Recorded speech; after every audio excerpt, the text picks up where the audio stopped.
Service robots in the real world. Healthcare and hospitality performance. Hygiene, navigation, safety, and lessons from real-world pilots. Current as of July 24, 2026. Service robots are no longer limited to trade shows and research labs. Hotels use them to deliver towels, food, and toiletries.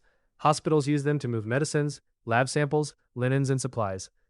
Cleaning robots scrub floors, while newer systems are beginning to assist with patient transport. But the reality is more specific than the marketing. Today's best service robots are specialists, not general-purpose workers. They perform well when the task is clear, the building is mapped, and the robot can safely stop when something unexpected happens. They perform less well when they must handle people, messy spaces, urgent decisions, or unclear instructions. Quick comparison for the full table. Please open this article on robotcomparisons.com. These are qualitative judgments, not results from one common test. Most public data come from vendor reports, field pilots, published interviews, and research studies rather than independent head-to-head trials. What service robots can really do today? Room delivery in hotels. Room delivery is one of the strongest commercial uses for service robots. Relay, formerly associated with Savioke, is designed for hotels and hospitals. Its robot can carry room service items, guest amenities, medicines, lab samples, and supplies. It can call elevators, ride between floors, return to its charging dock, and use secure compartments for sensitive deliveries. Relay says its fleet has completed more than 1 million deliveries and reports a 99.8% successful delivery rate. Those figures are company reported, not an independent industry benchmark. The older Savioke hotel pilots showed why the task works. In one 6-month hotel trial, the robot completed more than 1,000 deliveries. In another reported hotel deployment, Relay robots moved through a crowded lobby during a major technology event, while guests walked around them. Pudu competes with Relay through products such as Flashbot, which is built for hotel room service and can work in semi-open areas such as gardens, fitness zones, and poolside routes. Pudu also sells Bellabot and other robots for restaurant delivery. Its robots use combinations of laser mapping, visual mapping, cameras, and 3-dimensional sensors. The main lesson for hotel owners is simple. The robot does not remove the entire delivery process. A staff member must still receive the order, prepare and load the items, enter the correct room or destination, handle special requests, help if the guest is not available, clean the delivery compartment and trays. The robot removes the walking and carrying. It does not remove the need for a well-designed service process. Hospital supply delivery. Hospitals are a more difficult environment than hotels. Corridors are busier, doors may require badges, elevators may be shared with patients, and deliveries can involve medicines or samples that need a clear chain of custody. Moxie, from Diligent Robotics, focuses on non-patient-facing work. It delivers medicines, lab samples, PPE, linens, and supplies. It can open doors, use elevators, carry items in locking compartments, and use a robotic arm to grab or place selected objects. Diligent describes Moxie as a robot that learns from human guidance and adapts to different hospital workflows. Aethon Tug is a more traditional hospital logistics robot. It can move food, linens, medicine, specimens, and carts. At UCSF, a fleet of Tug robots was reported to move food, linens, lab specimens, and medications through the hospital. Tug is built more like an automated porter than a social robot. Panasonic Hospi is another hospital-focused competitor. At Changi General Hospital in Singapore, 4 Hospi robots delivered medicine, medical specimens, and patient case notes. The robots used elevators, avoided wheelchairs and visitors, communicated with a control center, and used ID card access to protect the contents. The model described in the case study carried up to 20 kilograms. For hospital owners, the choice is often Moxie for flexible workflows and light manipulation, Tug or Hospi for secure, repeatable transport, Relay for compact room-to-room delivery, a cart-towing robot for heavier loads. No single machine is best at every hospital task. Patient transport, the biggest gap. Patient transport assistance can mean several different things. Showing a patient the way, walking beside a patient, pushing a wheelchair, pulling or pushing a stretcher, moving a hospital bed, helping transfer a person from a bed to a chair. These tasks have very different safety requirements. Most hospital delivery robots do not move patients. Moxie is specifically marketed for non-patient-facing logistics. Tug and Hospi move goods, not people. This is an important boundary. A robot that can avoid a wheelchair is not automatically safe enough to push one. Rovi, an important new pilot. Rovex's Rovi is one of the clearest examples of a robot aimed directly at patient transport. It attaches to a stretcher and is designed to move low-acuity patients through a hospital. The company says it can navigate doors and elevators, detect obstacles in all directions, and keep patients informed about their destination. Rovi is being piloted with Baycare at Morton Plant Hospital. Rovi is not presented as a robot for emergency patients or complex intensive care transport. The company says it is designed for low acuity patients and moves at walking speed. That limited scope is a strength, not a weakness. Safe automation usually begins with a narrow task. Research shows why patient transport is difficult. Research systems demonstrate the technical challenge. The Holly Care robot was tested at a hospital for wheelchair pushing and patient escort. The robot could grasp and steer a wheelchair, but pushing a real person did not work. The forces created by a loaded wheelchair were too high for the robot's arms and hardware. The project concluded that a more specialized and compliant robot would be needed. Another system, called ARNA, studied whether nurses would accept a robot that helped patients walk. The results were encouraging, but the trial took place in a simulated hospital environment with nursing students acting as staff. It was not a broad commercial hospital deployment. Bottom line, hospitals can safely explore patient transport, but only with low acuity patients, clear clinical approval, physical safety checks, human override, and a manual backup. Basic sanitation support. Sanitation robots fall into 3 different groups: floor cleaning robots, UVC disinfection robots, delivery robots that can be cleaned and disinfected. These groups should not be confused. Floor cleaning robots. Pudu CC1 can sweep, vacuum, scrub, and mop. It has clean and wastewater tanks, automatic water handling options, mapping, automatic charging, and a reported cleaning speed of 700 to 1,000 square meters per hour. It is sold for healthcare, hospitality, offices, retail, and public buildings. Avidbot's Neo is a larger autonomous floor scrubber used in healthcare and other commercial facilities. Its system uses mapping, cameras, sensors, and AI-based route planning to adjust around obstacles and changing traffic. A healthcare services company, HHS, tested Neo for 8 months before expanding its use in medical facilities. These robots are useful for large lobby floors, hospital corridors, hotel ballrooms, airport-style public spaces, dining areas, open areas with repeatable cleaning routes. They are less useful for bed rails, door handles, elevator buttons, tight corners, cluttered patient rooms, spills that need immediate human attention, surfaces that require manual wiping. A floor robot can make floors cleaner and reduce worker fatigue. It is not a complete environmental cleaning program. UVC disinfection robots. UVC robots are designed to add another layer of disinfection after normal cleaning. A field study of a UVD robot used it after routine cleaning in hospital outpatient areas. The researchers described the technology as an add-on to standard cleaning, not a replacement for it. The European Commission also described UVC disinfection robots being used in hospitals. Operators started the machines from outside rooms, so staff would not be exposed to UVC during a cycle. UVC has important limits. People normally cannot remain in the room during operation. Light must reach the surface. Shadows can block disinfection. It does not remove dirt or body fluids. It does not replace wiping and cleaning. The facility must verify exposure time and room coverage. Hygiene design and cleanability. What makes a robot easy to clean?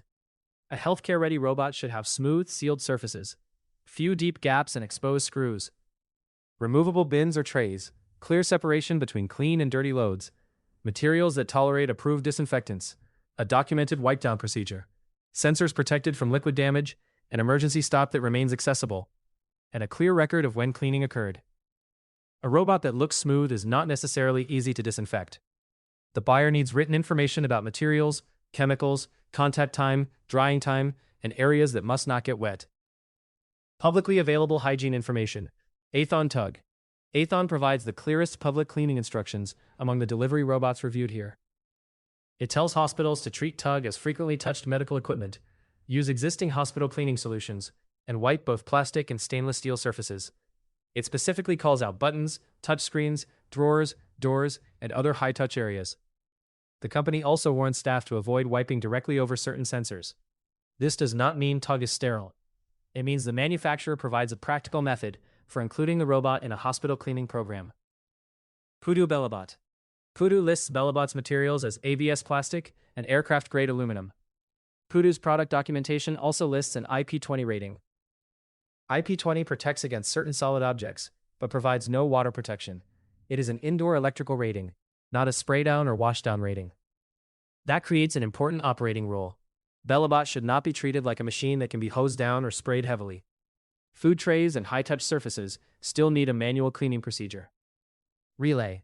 Relay has enclosed delivery bins, and its hospital version supports authentication and delivery tracking. However, the public product information reviewed for this article does not clearly list a robot body IP rating or a full chemical compatibility chart. Hospitals should request those documents before approving Relay for clinical areas. Moxie. Moxie has locking compartments and carries medical supplies, lab samples, medicines, and PPE. Its public product pages focus on autonomy and workflow support, but do not clearly publish an IP rating or complete disinfectant compatibility list. Hospitals should require facility-specific cleaning instructions during procurement. Cleaning robots CC1 and Neo are designed to work around water, cleaning fluids, and floor care equipment. That does not automatically mean every part of the robot is safe for high-pressure spray or harsh disinfectants. The robot body, charging dock, sensors, batteries, and water system should be evaluated separately. Healthcare protocol matters more than marketing.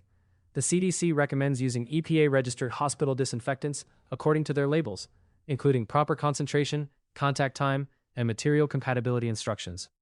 Healthcare equipment should be cleaned regularly, when visibly dirty, and between uses when the risk requires it. A hospital should therefore approve a robot through its infection prevention team, environmental services department, pharmacy, laboratory, nursing leadership, patient transport team, information technology department, facilities and elevator teams, risk management office. The robot itself is only one part of compliance. Navigation in crowded public spaces. How the robots see the world. Most modern indoor service robots combine several tools: LiDAR, which measures distance with laser light, cameras and depth cameras, visual mapping, wheel and movement sensors, obstacle detection software, a building map, elevator and door connections. Relay says its sensors build a changing map of people and objects. It is designed to stop or change course when a person suddenly enters its path. Bellabot combines LiDAR, visual mapping, RGBD cameras, and other sensors. Pudu says the robot can stop when it detects an obstacle and lists a response time as short as 0.5 seconds. Hospi uses hospital map data and sensors to avoid wheelchairs, visitors, and other obstacles. It reports its position and operation history to a control center. Moxie uses sensors to detect people and objects. If blocked, it can stop, wait, or find another route. It can also use doors and elevators that have been connected to the hospital systems. Etiquette matters. A safe robot is not automatically a polite robot. Good public behavior includes moving at a walking speed, giving people the right of way, avoiding sudden turns, using lights or sounds to show intent, stopping far enough away from a person, not blocking elevators or doorways, making it clear whether it is waiting or broken, allowing a person to pass without touching it. Athon's tug has been described as giving people the right of way and using spoken phrases to communicate. Bellabot uses lights, sounds, screen messages, and playful expressions. Relay uses guest notifications and hotel room calls. The social design can help acceptance. People often treat a friendly-looking robot better than a plain machine. But too much personality can also become annoying, especially in a hospital or during a busy restaurant shift. Fail-safe behavior, where pilots reveal the truth.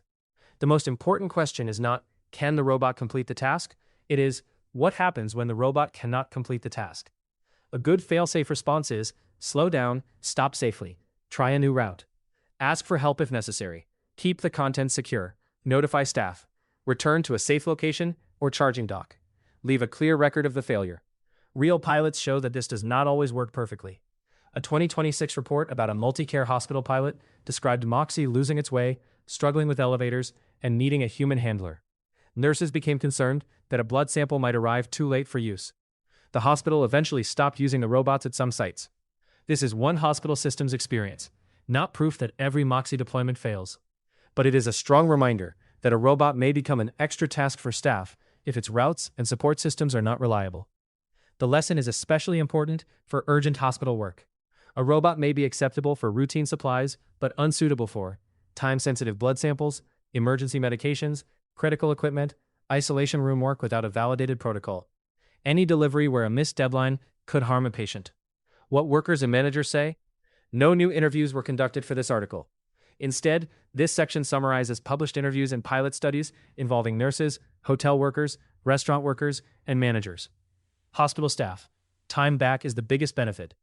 A published nursing case study described Moxie trials that included delivery of admission kits, clean linens, essential supplies, PPE, and the collection of soiled linen bags. The goal was to reduce time spent walking and carrying supplies. Reports from hospital staff often described three benefits: more time near patients, less physical walking, less interruption during clinical work. Diligent also reports that hospitals have used Moxie for medicines, labs, supplies, and other routine deliveries. These are useful tasks because they are repetitive and do not require the robot to make clinical decisions.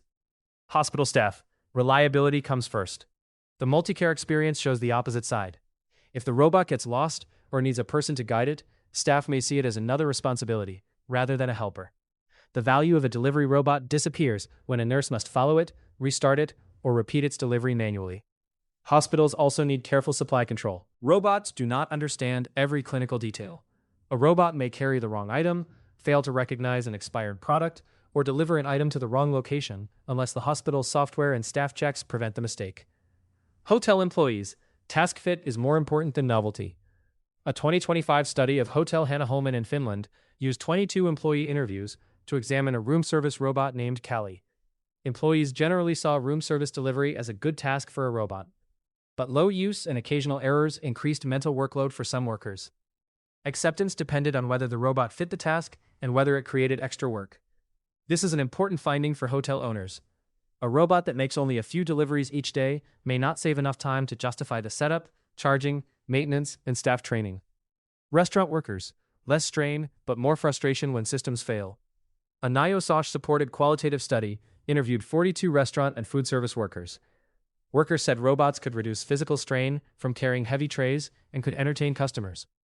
At the same time, failures, Wi-Fi problems, training gaps, and pressure to use the robot caused frustration. Some workers also felt that the robot competed with them for control of the service experience. Hotel research has found similar barriers. Interviews with hotel professionals identified poor design, low working efficiency, and technology-related stress as reasons for dissatisfaction with service robots. Acceptance is not just about customers. A robot may be popular with guests and disliked by staff, or staff may love it while guests find it slow or confusing. Successful deployments give workers control over when the robot is used, which tasks it receives, how customers are informed, what happens during a failure, whether human service can override the robot, and how the robot's performance is measured. The best model is usually robot plus human, not robot instead of human. Competitor comparison relay best for secure hotel and hospital room delivery. Strengths: enclosed delivery area, elevator integration, hospital authentication options, hotel and healthcare deployments, compact indoor design. Weaknesses: limited payload compared with cart towing systems, requires building integration, public hygiene and IP details need closer review. Moxie best for flexible hospital logistics. Strengths: robotic arm and gripper, can open doors and interact with hospital infrastructure, learns from staff guidance, supports many hospital workflows, locking compartments. Weaknesses: more complex than a simple delivery robot, may require workflow customization. Public pilot results are mixed. Not designed for direct patient care. Athon Tug and Xena, best for hospital and hospitality transport with repeatable routes. Strengths: strong history in hospital logistics, can move carts and heavier loads. Clear public tug cleaning guidance, suitable for porter-style work. Weaknesses: less focused on friendly guest interaction, requires careful route and door planning. Cleaning and safety procedures vary by model. Panasonic Hospi, best for secure hospital deliveries. Strengths: medication and specimen delivery, ID card access, control center monitoring, hospital-specific mapping, elevator and multi-building operation. Weaknesses: more specialized, public availability varies by market, not designed for patient transport. Pudu Robotics, best for hospitality, restaurants, room delivery, and cleaning fleets. Strengths: large product family, delivery, food service, hotel, and cleaning models. Strong customer interaction design, visual and laser navigation, global deployments. Weaknesses: Bellabot's published IP20 rating means no water protection. Open trays require manual handling and cleaning. Food service robots should not be assumed to be healthcare grade. Many claims are vendor reported. Pudu announced a June 1, 2026 agreement for a full scenario robot-served hotel in China, covering reception, room delivery, cleaning, food service, and guest support. This is an important future direction, but an announced project is not the same as proof of wide deployment. AvidBot's Neo and Pudu CC1. Best for large area floor cleaning. These robots should be compared with commercial floor care machines not hotel delivery robots. They can reduce repetitive cleaning work, but human workers are still needed for edges, high-touch surfaces, spills, rooms, and quality checks. Rovex Rovi, best for emerging low-acuity stretcher transport. Rovi is the most direct competitor in the patient transport category reviewed here. Its current position is closer to a hospital transport pilot than a mature, widely deployed product.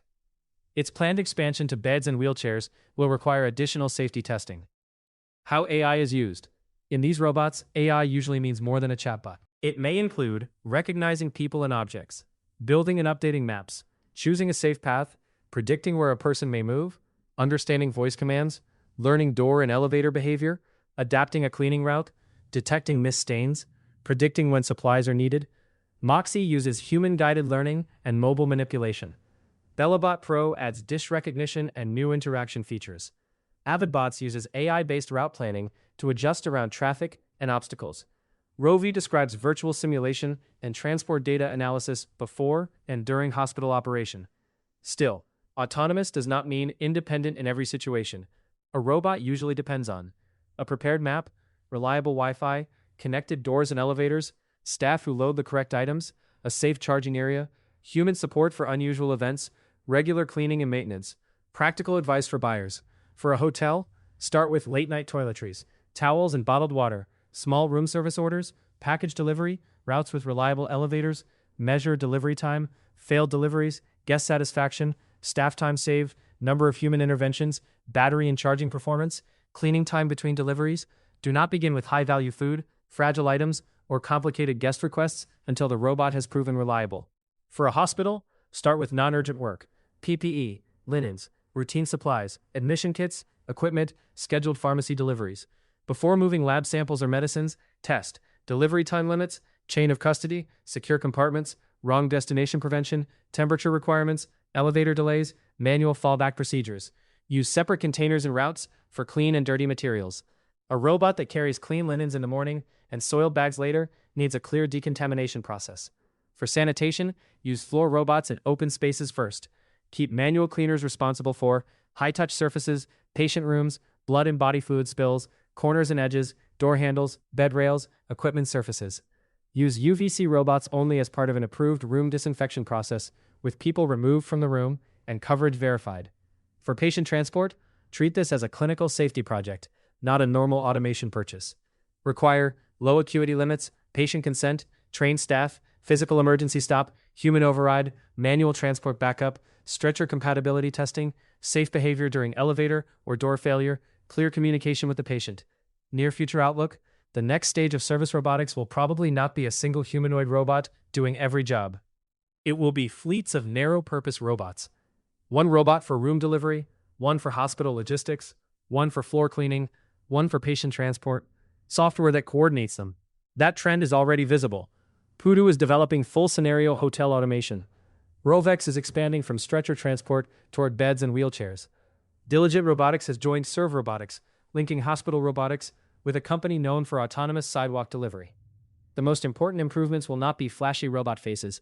They will be better handling of blocked routes, safer elevator behavior, stronger cleaning documentation, better staff controls, improved failure alerts, more reliable software integration, clearer health and safety certification, better support for disabled users and patients. Conclusion: service robots are already useful in healthcare and hospitality, but only when their job is carefully defined. For hotel room delivery, Relay and Pudu-style robots are mature and practical. For hospital logistics, Moxie, Tug, Hospi, and Relay can reduce walking and carrying. For floor sanitation, Neo and CC1 can cover large areas, while UVC robots can add another layer after normal cleaning. The hardest task is moving patients. Rovi is an important early example, but most patient transport automation remains limited, supervised, or experimental. The best buying decision is not based on the most advanced demonstration. It is based on a simple question: can this robot complete one useful task safely, cleanly, and reliably without creating more work for the people it is supposed to help? When the answer is yes, service robots can give time back to nurses, reduce physical strain for hospitality workers, improve overnight service, and make large buildings easier to operate. When the answer is no, the robot may simply become another coworker who needs constant assistance. All links to sources are available in the text version of this article. You can find the full article at robotcomparisons.com/blog. Thanks for listening. Thanks for listening to Robot Comparisons. If you found this episode valuable, Make sure to subscribe so you never miss a new deep dive. For the full written breakdown, detailed spec sheets, and side-by-side comparisons, head over to robotcomparisons.com. That's robotcomparisons.com. New research drops multiple times a week.